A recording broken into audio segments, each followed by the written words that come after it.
ಅಮ್ಮ, ಹ್ಮ್ ಇದು ದೀಪಾವಳಿ ಡಿಲೈಟ್ಸ್ ಮೂರನೇ ಎಪಿಸೋಡಿಗೆ ಏನ್ ಸ್ಪೆಷಲ್ ಮಾಡುದು ಹೇಳ್ಕೊಡ್ತಿ? ಕರ್ಚಿಕಾಯಿ ಮಾಡೋಣಲ್ಲ. ಹಾ, ಓಕೆ. ಹೆಂಗ್ ಮಾಡುದು ತೋರ್ಸ್ ಬಾ. ಒಂದ್ ಬುಟ್ಟಿಗೆ 1.5 ಬಟ್ಲ ಮೈದಾ ಹಾಕಿ, ಸಣ್ಣ ಸೌಟ್ಲೆ ಎಣ್ಣೆ ಹಾಕಿ, ಒಂಚೂರ್ ಉಪ್ಪು ಹಾಕ್ಬೇಕು.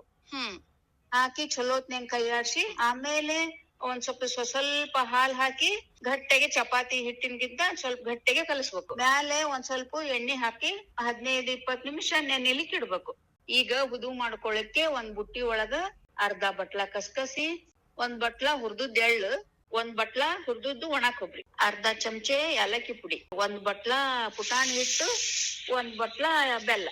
ಆಮೇಲೆ ಇವನ್ನೆಲ್ಲಾ ಚಲೋತ್ನಂಗ್ ಮಿಕ್ಸ್ ಮಾಡಿ ಎಲ್ಲಾ ಒಂದ್ ಗುಡು ಹಂಗ 2-3 ನಿಮಿಷ ಕೈಯಿಂದ ಚಲೋತ್ನಂಗ್ ತಿಕ್ಬೇಕು.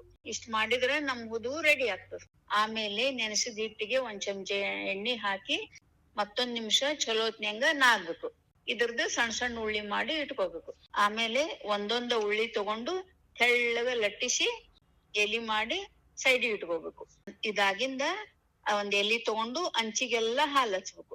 ಇದಕ್ಕ 2 ಚಮಚೆ ಮಾಡಿ ಇಟ್ಕೊಂಡ್ರ ಹುದು ಹಾಕ್ಬೇಕು.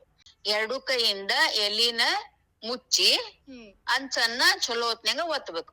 ಎಣ್ಣೆ ಬಿಸಿ ಮಾಡಿ ನಾವ್ ಮಾಡಿ ಇಟ್ಕೊಂಡಂತ ಕರ್ಚಿಕಾಯಿ ಅದ್ರೊಳಗ ಹಾಕಿ ಸಣ್ಣ ಫ್ಲೇಮ್ ಒಳಗ ಬಂಗಾರ ಬಣ್ಣ ಬರುತನ ಕರಿಬೇಕು. ಇಷ್ಟ ಮಾಡಿದ್ರ ನಮ್ ಕರ್ಚಿಕಾಯಿ ರೆಡಿ. ನೀವು ಟ್ರೈ ಮಾಡ್ತಿರಲ್ಲ?